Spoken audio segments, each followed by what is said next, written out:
दोस्तों हम आ चुके हैं जवाहरलाल नेहरू यूनिवर्सिटी और हमें यहाँ कुछ छात्र मिले हैं। जैसा कि हम बता दें, कल जेएनयू के एबीवीपी छात्रों में और लेफ्टिस्ट विंग में कुछ झड़प हुई थी और उस पर बच्चे प्रोटेस्ट कर रहे हैं। तो आइए जानते हैं वह असली जो मसला है वो है क्या। तो क्या नाम होगा? आप? निवास नाम है मेरा। तो ये पूरी घटना है क्या एग्जैक्ट, आप थोड़ा ब्रीफ करके बताएं। सबसे पहले तो आपने जैसे बोला कि लेफ्टिस्ट छात्रों और एबीवीपी में झड़प हुई, ये बात बिल्कुल झूठ है। ये दो लोगों के बीच झड़प नहीं हुई थी। हुआ ये था कि क्योंकि कल रामनवमी था और इससे पहले और कल संडे है, तो जेएनयू में हमेशा से रहा है कि संडे को नॉनवेज बनता है हॉस्टल में, ठीक है, ये मेनू में है। और उसमें होता है कि कुछ लोग वेज खाते हैं, जिनको कुछ लोग नॉनवेज, जिनको नॉनवेज नहीं पसंद उनके लिए वेज बनता है। ये बात ऑलरेडी सॉर्टेड है। अब कहाँ से ये आए एबीवीपी वाले, ये बोले क्योंकि हम रामनवमी बना रहे हैं, आज रामनवमी है तो यहाँ नॉनवेज नहीं बनेगा। इस बात को मेस कमेटी, वहाँ क्या मेन्यू होगा, क्या खाना बनेगा, इसके लिए एक इलेक्टेड बॉडी होती है जेएनयू में जिसको बोलते हैं मेस सेक्रेटरी। मेस सेक्रेटरी का सीधा सा कहना था कि क्या कहते हैं, मतलब हमेशा से बनता आया है तो ये बनता रहेगा, और बहुत लोगों का कहना था। इसी बात को लेकर के सबसे पहले 4 बजे लोगों ने अटैक कर दिया, मेस कमेटी पे हमला किया एबीवीपी वालों ने। उससे पहले एक वीडियो भी सर्कुलेट हुआ था जिसमें देखा गया है कि जो वेंडर है, जो चिकन पार्सल लाता है, उसको भी भगा दिया गया एबीवीपी के लोगों के द्वारा। ये साफ वीडियो है। जब रात में 7:30 बजे खाना नहीं बनता है, इस मुद्दे पे मेस कमेटी की जो ऑफिस है उसके बाहर बात हो रही होती है, तो ये लोग रामनवमी मना के जो हाथ में इनके झंडे होते हैं बगवा, उसके साथ आते हैं और ये अटैक कर देते हैं लोगों पे। वहाँ पे इस अटैक का कोई मतलब नहीं होता है और ना ही कोई इसका मायना होता है। अच्छा, तो जैसे कि जेएनयू पहले एक बहुत अच्छी यूनिवर्सिटी थी, अभी भी है, NAAC की ग्रेडिंग में नंबर 1 है, लेकिन फिर भी इसको बदनाम किया जाता है, ठीक है। इसके पीछे कारण, क्योंकि आप स्टूडेंट रहे हैं, एक्चुअली आप पहले आप बताइए कि आप क्या पढ़ रहे हैं, जेएनयू से ही हैं आप? हाँ, और आप क्या पढ़ाई कर रहे हैं, फिर उसके बारे में बताइए कि जो डिमोलिश हो रहा है, इसकी जो फेस था धीरे धीरे कि यार इसमें एंटी नेशनलिस्ट लोग हैं, ठीक है, टुकड़े टुकड़े गैंग रहता है, आज़ादी के नारे लगते हैं। अभी आप द कश्मीर फाइल आया है, उसमें भी जेएनयू का नाम तो नहीं लेकिन एएमयू बता के दिया गया। तो ये पूरा है क्या, प्रोपेगेंडा है कि क्या है? आप पहले अपने बारे में बताइए फिर इसके बारे में। मैं जैसे आपको बताया, मेरा नाम निवास प्रकाश है और मैं अभी PhD फर्स्ट ईयर में हूँ सेंटर फॉर पॉलिटिकल स्टडीज़ में।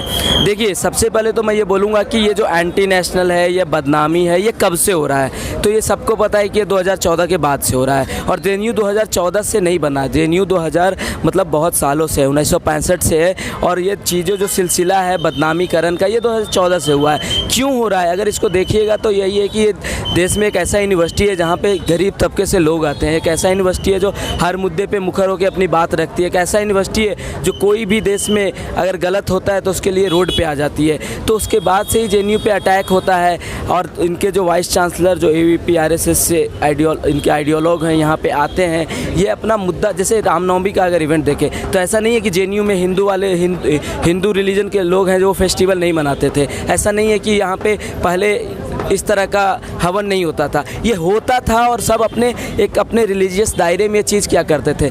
हुआ क्या है कि अब इन्हीं सारे इवेंट को ये पॉलिटिसाइज करते हैं। इन्हीं सारे इवेंट के थ्रू ये यहाँ कैंपस में दंगा फसाद करना चाहते हैं, इसी क्योंकि ये सेम चीज़ पूरे देश में कर रहे हैं। कौन कर रहा है? हिजाब बैन कौन कर रहा है? ठीक है, ये अभी क्या कहते हैं, मुस्लिम मीट शॉप बंद करने का मुद्दा कौन किया है? बताइए, ये किन लोगों को इन चीज़ करने से फ़ायदा होता है? ये सबको पता है। ये हिंदू मुस्लिम करना या ये विवाद करना, इससे हमेशा बीजेपी को फ़ायदा होता है, इसका काम है। तो ये चीज़ ये यहाँ भी कर रहे हैं। यहाँ भी जब भी कोई भी हिंदू फेस्टिवल आता है, इसको ये राजनीति रंग देते हैं, इसके थ्रू ये माइनॉरिटी पे अटैक करते हैं, इसके थ्रू ये अलग लोगों पे अटैक करते हैं। कोई लेफ्टिस्ट इनके हवन को नहीं रोकने गया था, ठीक है। यहाँ जो लोग सेकुलरिज्म के झंडा लेके चलते हैं, जो इसके मूलभूत बातें रखते हैं, वो सब ऑर्गेनाइजेशन कभी भी हवन या किसी भी रिलीजियस इसको नहीं करेंगे। लेकिन इनको ये मुद्दा बनाना था। इनको पता था कावेरी में बहुत ज़्यादा मुस्लिम स्टूडेंट रहते हैं और इनके लिए इफ्तार की व्यवस्था हो रही है, तो चाहते थे कि संडे का रामनवमी के इवेंट के थ्रू इसको पॉलिटिसाइज करे, लोगों को पीटे और मुद्दा को बड़ा बनाए। तो पूरा का पूरा जो एंटी नेशनल या बदनामीकरण हो रहा है यूनिवर्सिटी का, ये पूरा का पूरा ये संघ, सरकार, वाइस चांसलर, इनके थ्रू हो रहा है। इसके थ्रू एक प्रोपेगेंडा के थ्रू हो रहा है, ठीक है। इससे पहले ऐसा नहीं था कि मतलब इस तरह से इवेंट नहीं होती थी, या इससे पहले 2014 के पहले बताया कि जेएनयू के इस तरह से बदनामीकरण हुआ। इसमें साथ कौन देता है? तो इसमें बड़े बड़े जो मीडिया हाउसेज हैं वो साथ देते हैं, वो प्लॉट बनाते हैं, वो एक तरफ के बातें को रखते हैं, और लोग जो अलग अलग क्षेत्रों में टीवी जो देखते हैं, जो सुनते हैं, वो देख के समझते हैं, वही अपना ओपिनियन बनाते हैं, उसी ओपिनियन के थ्रू जेएनयू को नापते हैं। लेकिन ऐसा है नहीं। मैं यहाँ का स्टूडेंट हूँ और मैं 19 से स्टूडेंट हूँ, और मैंने देखा है कि जेएनयू किस चीज़ के लिए जाना जाता है। जेएनयू फार्मर्स मूवमेंट में उनके लिए खड़े होने के लिए जाना जाता है। जेएनयू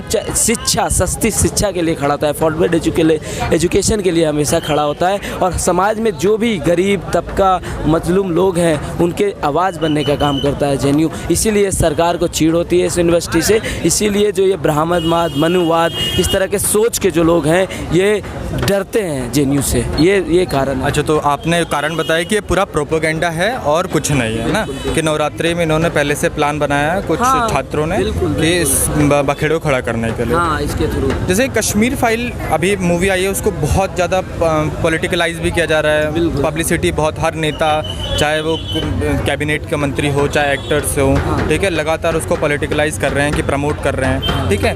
आप देखेंगे तो जेएनयू की जो छवि बताई गई है, अगर देश में तो ठीक है, एक ऐसी यूनिवर्सिटी है जिसमें विदेशी छात्र भी आके दाखिला लेते हैं, तो इस पर उल्टा प्रभाव पड़ेगा। तो इसको लेके आपने कभी प्रोटेस्ट नहीं करा? नहीं, देखिए, हम लोगों ने एक्चुअली जो कश्मीरी फाइल्स आई उसके पूरे अगेंस्ट थे।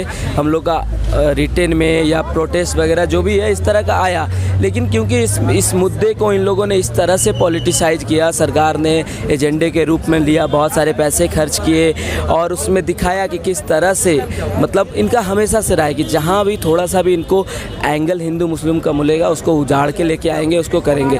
तो जहाँ तक बात रहा विदेशी छात्रों का, तो उसमें कोई यहाँ पे स्टूडेंट पढ़ने वालों में कभी कमी नहीं आती है। यूनिवर्सिटी में जो समझदार हैं, जो पढ़ने वाले हैं, हमेशा आते हैं और उनको पता चलता है। तो उस तरह का जो छवि है जेएनयू को, मुझे लगता है कि विदेश से ज़्यादा इंडिया में इसको यूज किया जा रहा है, क्योंकि उनको विदेश से मतलब नहीं है, ठीक है। उनको है कि भारत देश में किसी तरह ये करके इन लोगों को, या जेएनयू को, या इस तरह की बात करने वाले को, क्वेश्चन पूछने वाले को छवि खराब करके इलेक्शन में यूज किया जाए, ठीक है। इनको जब भाजपा सरकार के पास मुद्दे की कमी हो गई, इनका देखिए इलेक्शन में मेजर मुद्दा क्या रहा है? हिजाब का मुद्दा रहा है, 370 मुद्दा रहा है कश्मीर के ऊपर, ठीक है, हिंदू मुस्लिम दंगा मुद्दा रहा है, यूएपीए मुद्दा रहा है, कन्हैया इन लोग को एंटी नेशनल करार देना मुद्दा रहा है। इन सब मुद्दे पे ये इलेक्शन होता है, और जब इनके पास मुद्दे ये ख़त्म होते हैं तो फिर नया तरह का ये मुद्दा कल्टिवेट करते हैं, और वही उसी में एक ये था, ये कश्मीर इश्यू को उजागर करना।